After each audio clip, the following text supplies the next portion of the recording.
Estamos en Sañogasta, en Casa del Alfarero, provincia de La Rioja, República Argentina, ¿no? Estamos con un amigo que hemos conocido hace poco y nos conmovió el testimonio, ¿no? Así es. Y por fin lo trajimos. Ya vino una vez, ¿no?, con el pastor, pero hoy lo trajimos exclusivo para preguntarle muchas cosas y para que él cuente su testimonio, ¿no?, de dónde estuvo, de dónde salió y todo eso. Así que, Marito, te damos la bienvenida a Casa del Alfarero. Te amamos. Poco tiempo que te conocimos, el Señor nos enseñó a amarte, porque vemos las ganas con las que trabajas con los jóvenes, ¿no? Y hoy Sañogasta se va a enterar qué haces vos. Amén. ¿Sí? ¿Qué haces?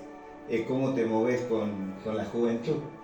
Porque la juventud es la que necesita personas como vos, que los hablen, ¿no? Porque a veces uno tiene un joven al lado nuestro y no sabemos cómo llegar. Y el Señor te dio ese don, ¿no?, de llegar a la juventud. Así que bienvenido a este lugar. Muchísimas gracias. La verdad que mi corazón explota de felicidad por abrirme las puertas de su casa, de su ministerio, de su iglesia. Usted también, Estela. Gracias. Muy agradecido por la invitación. Sé que el Espíritu Santo está haciendo cosas tremendas con los jóvenes y creo que en Sañogasta también lo va a hacer.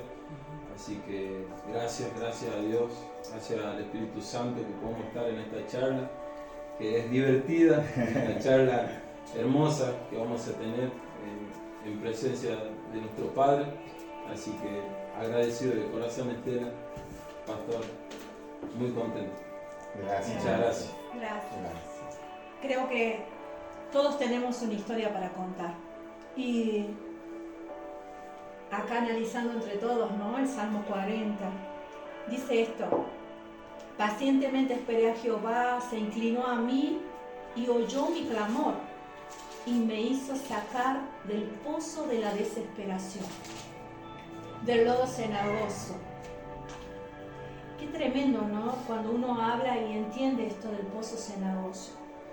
Creo que todos los que fuimos rescatados de ese pozo cenagoso, de ese lodo de la desesperación, en ese momento clave en el que uno se quebranta a tal punto de decir: necesito salir de esta situación. ¿Cuál fue ese pozo? ¿Cuál fue ese momento, Mario, en el que te encontraste con tus pies llenos de lodo y que no pudiste salir y entendiste que necesitabas algo ya mucho mayor, algo que te ayude sobrenaturalmente a salir de esa situación? La verdad que tengo tantas cosas para contar, ¿no? Pero uno de los puntos de quiebre de mi vida que más me tocó fue, bueno, yo ya conocía del Señor, estaba apartado, pero cuando volví a la cárcel en el año 2019, la verdad que pasé procesos durísimos, a donde, bueno, mi señora quedó embarazada y yo entré de nuevo a la cárcel, mis 3 hijos a la deriva, por decirlo así, mi señora también a la deriva, porque el cabeza de hogar siempre fui yo. Entonces al llevarme a estar de nuevo en una celda y el Señor me hizo pasar procesos durísimos, a donde uno de mis hijos, el más grande, queda en coma, se golpea con la bici, se golpea un pulmoncito y a los 3-4 días, cuando lo llevan al hospital, se dan con que tenía todo el pulmón lleno de infección y fue algo tremendo para mi vida, porque imagínense uno como padre, su primogénito, ¿no?, estar en una cárcel sin poder hacer nada, porque no podía hacer nada, y solamente hablar por teléfono y que estaba todo mal y que no sabía qué iba a pasar, siempre mi familia con la verdad, que las cosas estaban complicadas. y lo único que en ese momento pude humillarme, arrepentirme y decirle, Señor, por favor, no te lo lleves, no te lo lleves. Sé que había tenido una promesa con Él y que no la cumplí, pero en ese tiempo recuerdo que un reo, un preso, es imposible que lo lleven a un hospital y más a una terapia intensiva. Y a mí Dios me puso en esa terapia intensiva con las manos esposadas para verlo a mi hijo. Y sé que Él permitió que yo pueda ver ese momento a donde creo que Él también se sentía así, con ese dolor por yo haberme apartado, ¿no? Él quizás me veía también en la misma situación que yo vi a mi hijo y eso, cuando le dije a los policías que me saquen de ese lugar porque no aguantaba verlo a mi hijo así. Entonces cuando me llevan de nuevo a la cárcel, lo único que hice es cerrar mi celda, arrodillarme y le dije, Señor, te pido perdón, pero no te lo lleves. Te pido por favor, no te lo lleves. Es mi hijo, no te lo lleves. Me humillé, me arrepentí. Y bueno, sobrenaturalmente el Señor a las horas hizo algo. Estaba esperando eso de mí. Y hizo lo sobrenatural y mi hijo a la hora estaba ya sin respirador. Y era algo que ni los doctores podían creer porque no, fue algo tan rápido. Y yo creo que el Señor estaba esperando ese punto de quiebre, ¿no? De uno de decir, es con lazo de amor o con lazo de amor o con lazo de dolor. Y yo fui por los lazos de dolor. Me dolió tanto, pero agradecido con el Señor por todos los procesos que he pasado. Sé que el proceso no fue para mi familia, no fue para mi hijo, fue para mí, por haberme apartado de esos caminos. Así que ese fue uno de los puntos más fuertes en mi vida, ¿no? Sin poder hacer nada. Sin poder hacer nada. Que en ese momento le fallaste al Señor y te dio una nueva oportunidad. Amén. Qué tremendo, ¿no? Tan solo el Señor hace esas cosas, ¿no? Creo que cuando estuviste esposado mirando a tu hijo, era esa imposibilidad como hombre, con tu fuerza, solucionar esa situación. Y creo que al mostrarte en ese estado, Dios, que era solo Él con su mano el que podía obrar el milagro.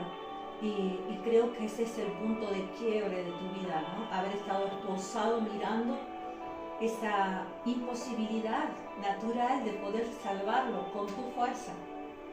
Y es hermoso ver que Él se llena de amor y va al rescate de sus hijos, más allá de que se alejen, ¿no? y retrocedan. Ahora, te sacó de ese pozo, pero yo creo que hubo un momento en el que vos te metiste en ese pozo, que puede ser voluntariamente o por alguna situación. Creo que alguien te empuja al pozo, o vos voluntariamente a veces querés incursionar dentro de pozos para poder descubrir cosas nuevas, ¿no? ¿Qué fue eso? ¿Cuál fue ese momento? ¿Qué te hizo meter en ese pozo?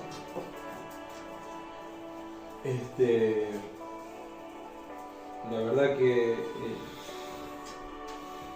a los 12, 13 años, bueno, yo ya vivía con mi madre, mis padres separados, y mi vieja, bueno, siempre para ella, para sustentarnos, ¿no? Entonces todo el tiempo trabajando, y nosotros prácticamente nos criamos con mi hermana, a ella le decíamos mamá, mi hermana más grande, la Vero, y bueno, eso me llevó a los 12, 13 años ya estar en la calle, ya teniendo amistades, mis amistades, sí, amigos de comillas.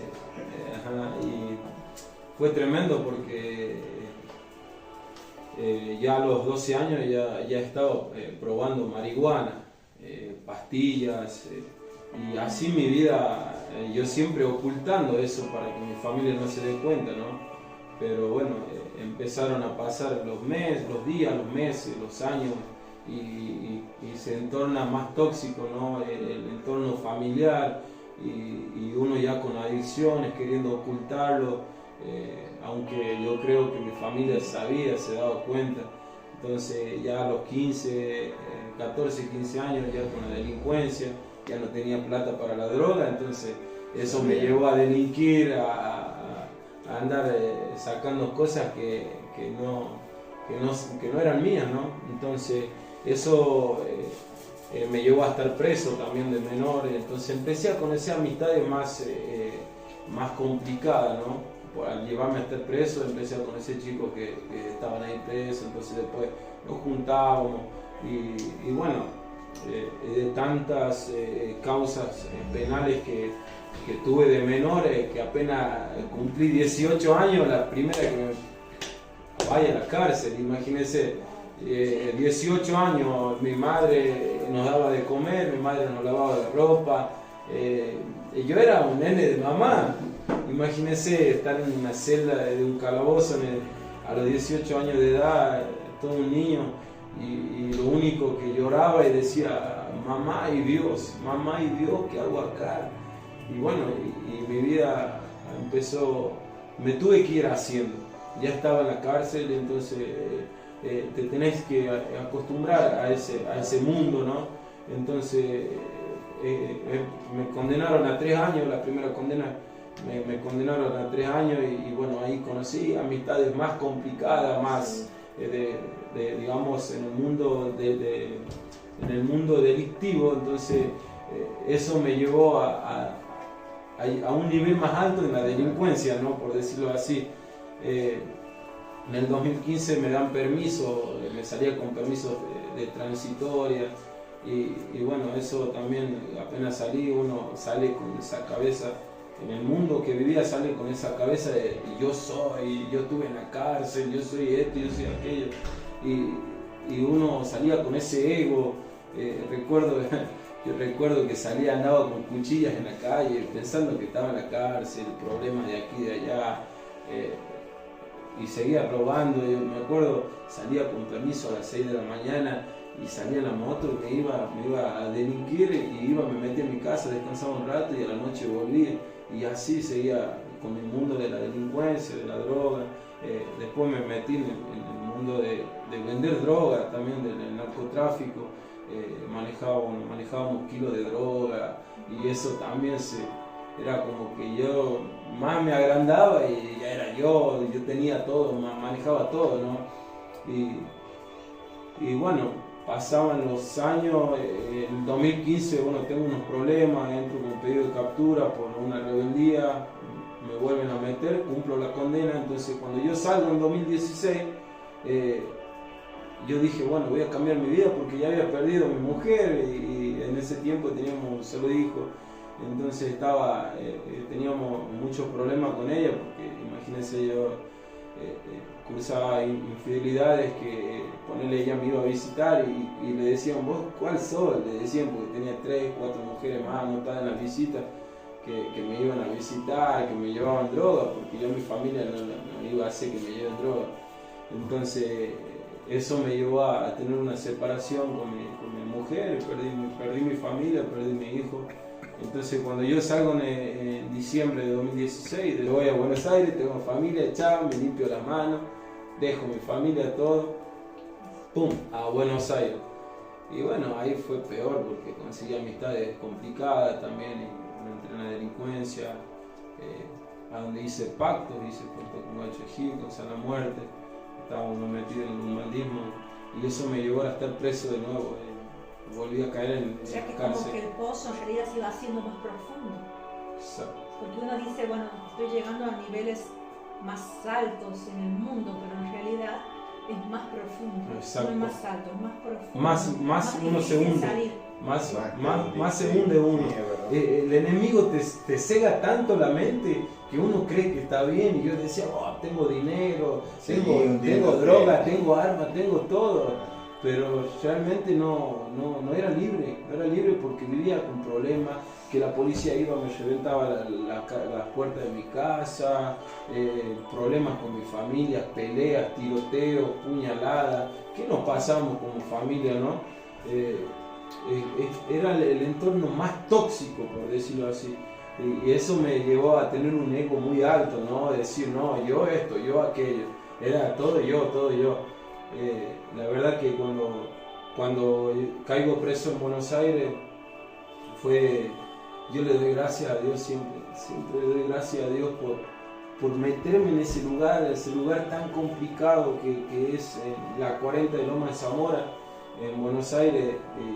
No entendía por qué estaba ahí. Estábamos encerrados 23 horas y media en una celda y media hora nos sacaban para tener, digamos, para limpiar la celda, para bañarnos, y nos volvían a encerrar 23 horas y media. Y cada 10 días teníamos el plazo de 12 horas para pasarle la comida a los chicos de la otra celda, pero estábamos encerrados totalmente. Recuerdo que paso por taquería, que sería comisaría, antes de que me trasladen a la cárcel.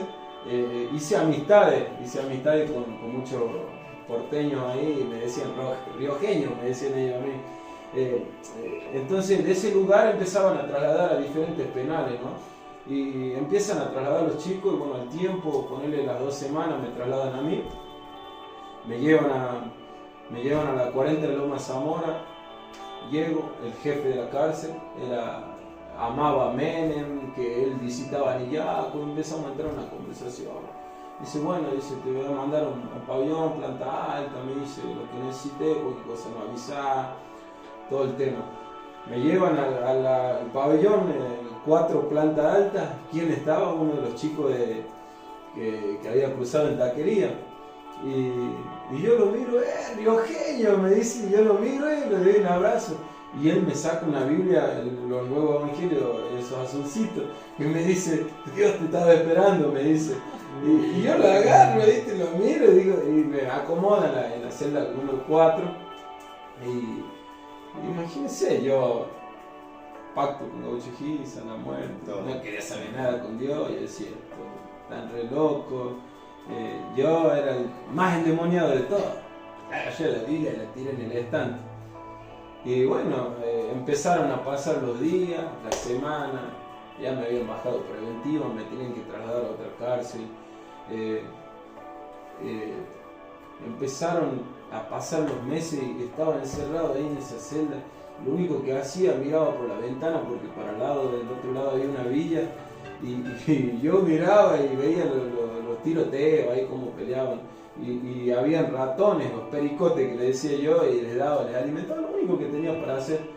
Y en esos momentos ya, imagínense, mi familia 1200 kilómetros, ellos sin poder visitarme porque no había plata, no había sustento, se pedía mucha plata para que me dieran la libertad, entonces no tenía comunicación, no tenía teléfono, nada, que me daban el teléfono el corporativo que tenían ellos, pero yo llamaba para que no me atendía nadie. Me daban tarjeta a los chicos, pero no me atendía nadie, no daba la línea. Entonces fue algo tremendo, ese sí realmente fue uno también de los pozos más profundos que tuve. Estuve tan mal y lloraba, recuerdo que lloraba y extrañaba a mi familia, y yo le escribía cartas a mi mujer, me empezó a entrar la culpa, digo, yo abandoné a mi familia, qué cobarde, ¿cómo voy a hacer eso? Decía yo, no puede ser. Y me llevó a estar en ese lugar, ¿no? Mario, yo te hago una pregunta que nos hacemos a veces los papás, ¿no? Porque muchos dicen, no, fumo marihuana, no pasa nada. ¿Cómo es el proceso de un joven? Empieza con la marihuana y después, ¿cómo va avanzando? ¿Qué tipo de droga consumiste durante todo este tiempo? Y una cosa te lleva a la otra, ¿no? Yo era muy adicto más que todo a la cocaína. Fumaba marihuana. La marihuana me llevó a la pastilla a la cocaína, y así una cosa te lleva a la otra. Y hemos probado, imagínense, en momentos de uno de estar en estado, alcohol, con droga, ya se mete cualquier cosa, ¿no? Hasta cartones, pastillas, éxtasis. Pero se torna... Quizás los primeros meses no pasa nada, todo bien, pero más te vas hundiendo, se pone más grave la situación de las adicciones. Y llega al momento de que te vuelves mentiroso, te metes en tu mundo, no hablas con tus familiares, te empezás a... te hundís en el madre con tu padre, se te va el amor, entras en soledad, en depresión, y lo único que cuando vos entras en esa situación, lo único que quieres hacer es drogarte. Y eso y se pone más grave, ¿no? Y cada vez te drogas más, y te drogas más, y te drogas más. Es tremendo, el tema de las adicciones es muy tremendo. Es tremendo porque uno como padres a veces vemos, ¿no?, que los adolescentes andan en esas situaciones y vos decís, no, ya se le va a pasar, es una temporada del adolescente, pero en realidad no es así. O sea que va en progreso todo eso, ¿no? Llega un momento que se vuelve incontrolable ese monstruo que se crea dentro, que vos lo tenés que alimentar porque termina siendo algo independiente de vos, porque se anula el yo para darle de comer a eso que tenés adentro, ¿no?, que es lo que controla tu vida. Y yo creo que cuando uno sale de ese pozo, vos saliste de esa situación, me decís, saliste, todos los que estamos en este lugar tomando mate, creo que todos salimos de diferentes pozos. Pero hay una palabra en Efesios que a mí me llama la atención, ¿no? Siempre cuando salí yo de mi situación, yo le decía al Señor, ¿cómo hago para seguir? Me sacaste del pozo, ahora ¿cómo camino? No sé caminar en libertad. No sé caminar en esta libertad que me pusiste. Tengo una mente diferente. Tengo una mente de pozo. Porque toda la vida viví en ese pozo. Ahora, ¿cómo hago para caminar en una libertad que nunca la conocí? Este nuevo algo hombre, nuevo, ¿no? Esta cosa nueva. Dice Efesios 4:23, renovaos en el espíritu de vuestra mente y vestidos del nuevo hombre. Yo creo que ese nuevo hombre tiene una mente nueva. ¿Cómo hiciste vos?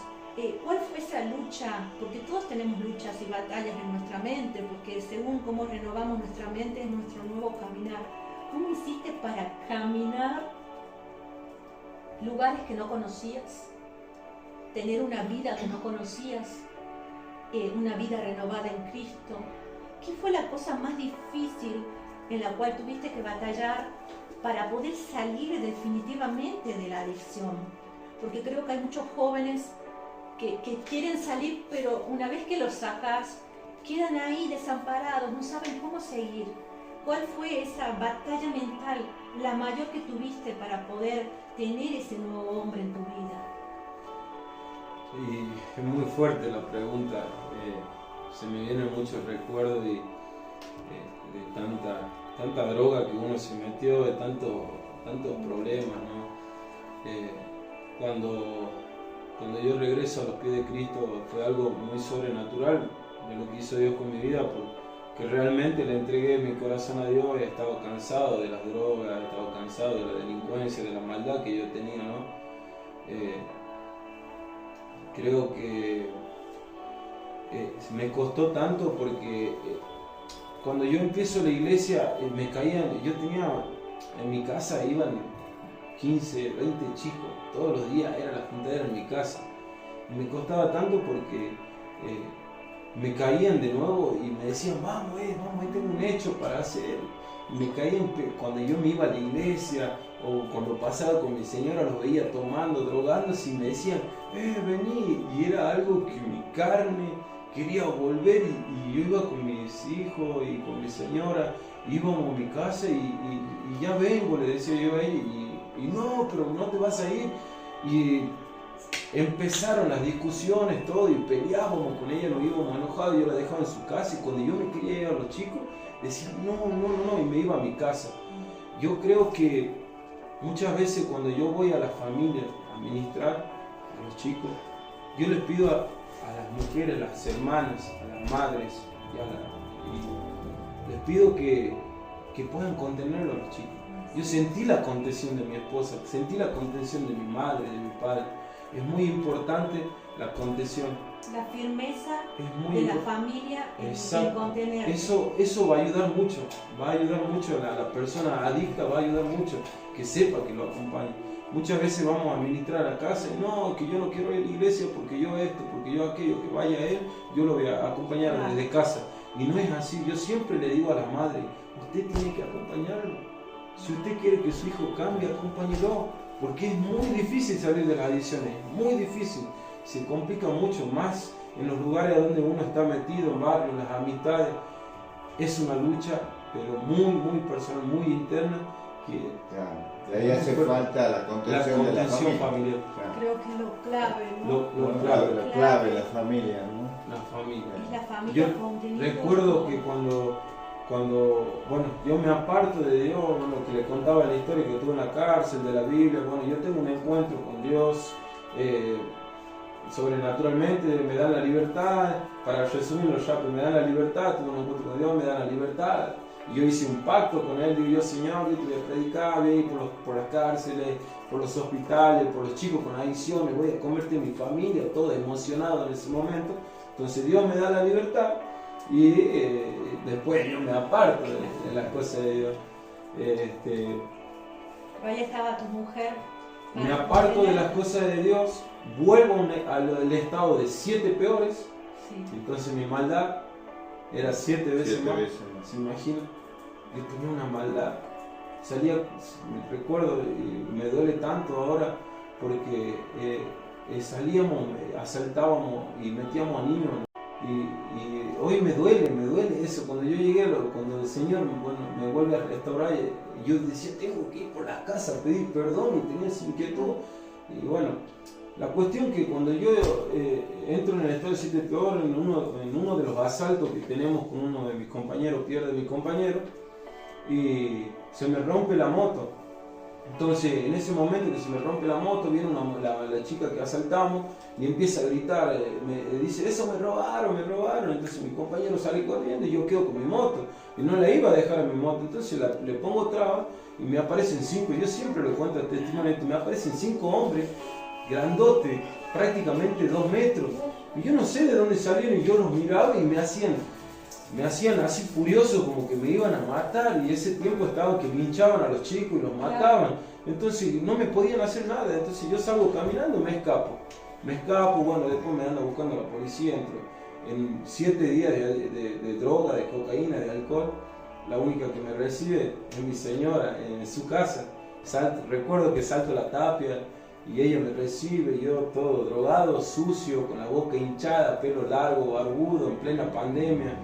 Entonces, ese día dice mi mamá, yo voy a hacer lo último por él, decirle que vamos a la iglesia a la tarde. Y le digo, no, está loca, decirle que está loca mi mamá. Ella vuelve a las 5 de la tarde. Y fue algo que yo estaba ahí, le digo, no voy a ir, me tiro a la cama, y fue algo que me levantó y dije, sí voy a ir. Y ese día llegamos a la iglesia, fue algo sobrenatural porque recuerdo, siempre lo cuento, cuando entro cantaban las adoraciones y decía, ángeles están acá y los demonios están, y era algo que me ministraba y como que me venía esos recuerdos, ¿no? Entonces pasa al miércoles y digo, yo quiero ir a la iglesia. Cuando yo me di cuenta, cuando pasaron 3, 4 cultos, me di vuelta, venía mi madre, venía mi mujer, venían mis hijos, venía mi hermana, venían todos empujándome por atrás.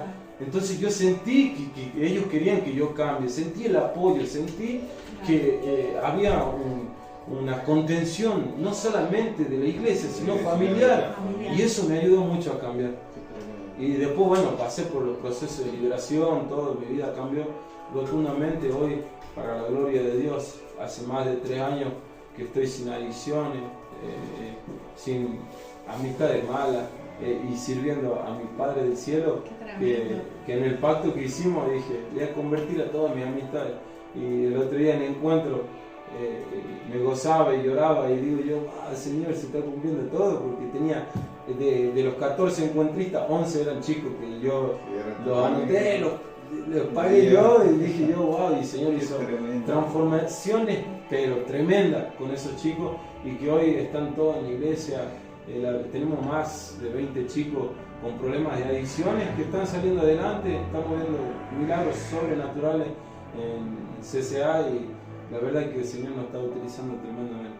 Y bueno, eso, yo siempre, como voy a meter contención de la familia, empujen, aman a sus hijos, listo, vayan, empujen, llévenlo, sigan por atrás de ellos, ayúdenlo, tienen que ayudarlo, no pueden solo. No se puede solo, la familia tiene que empujarlo detrás, tiene que contener, tiene que apoyar. Es importante la contención de la familia, de la madre, el padre, de la hermana, de la mujer, quien sea. De toda la familia. De todo. Ahora,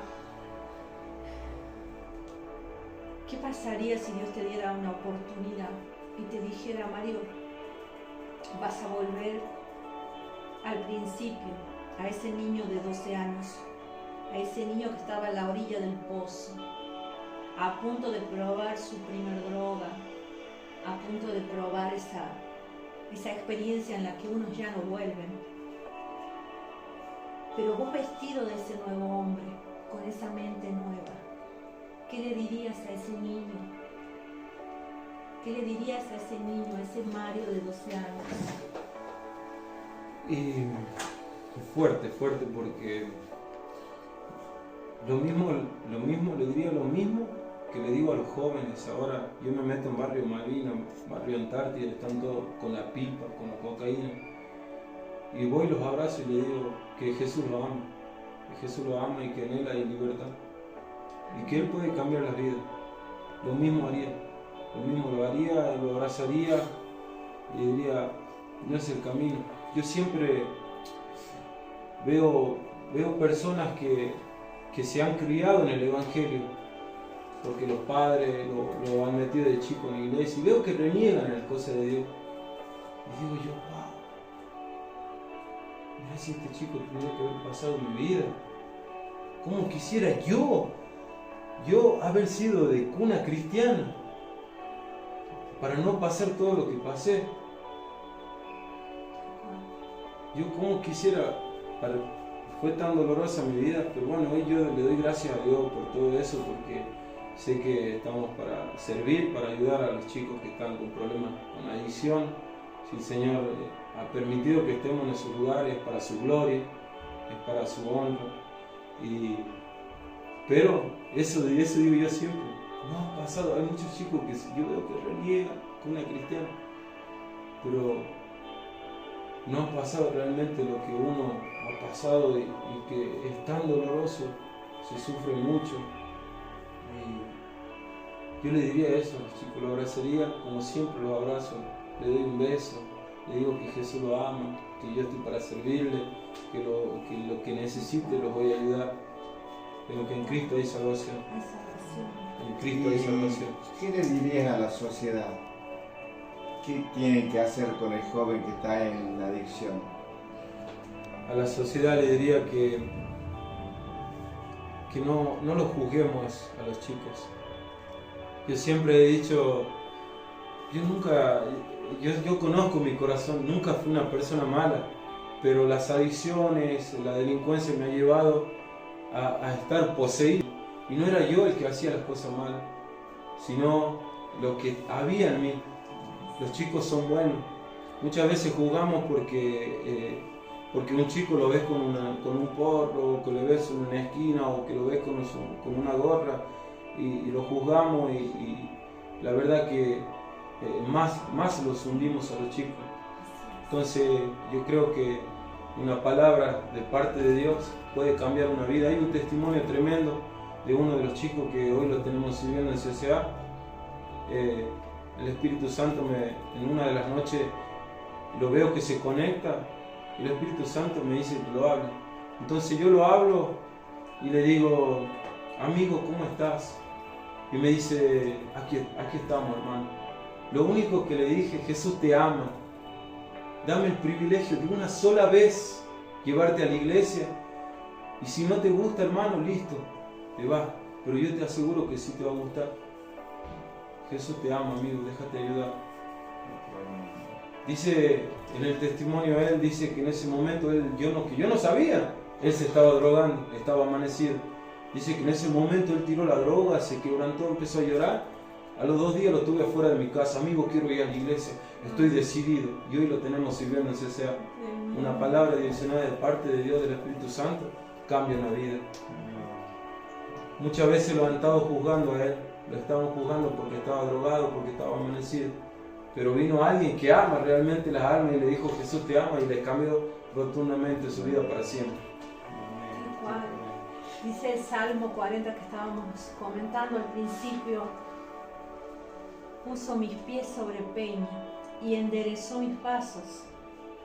Puso luego en mi boca cántico nuevo. Amén. Alabanza a nuestro Dios. Verán esto muchos y temerán y confiarán en Dios. El testimonio que diste, Mario, es impresionante porque es lo que Dios hizo con vos. Sos ese Mario de la calle 40, de ese salmo que el Señor te saca, que te pone un cántico nuevo, que te endereza, y que eso lo van a ver muchos y que van a temer y que van a confiar en ese Dios. Amén.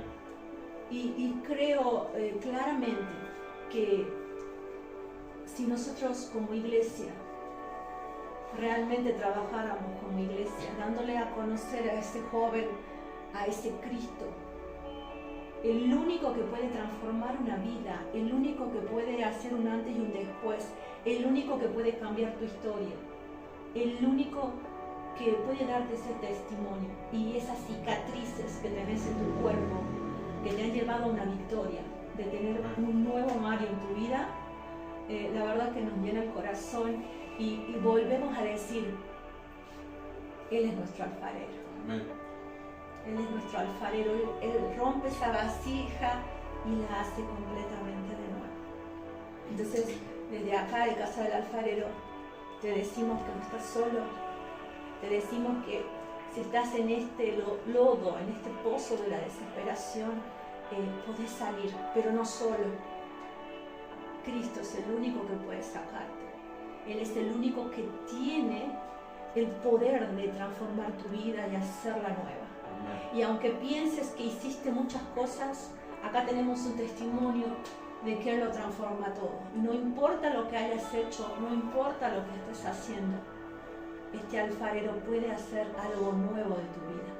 Así que te bendecimos desde acá de Sañogasta y te decimos que tenés esta oportunidad de contar una historia nueva en tu vida. Buenas tardes.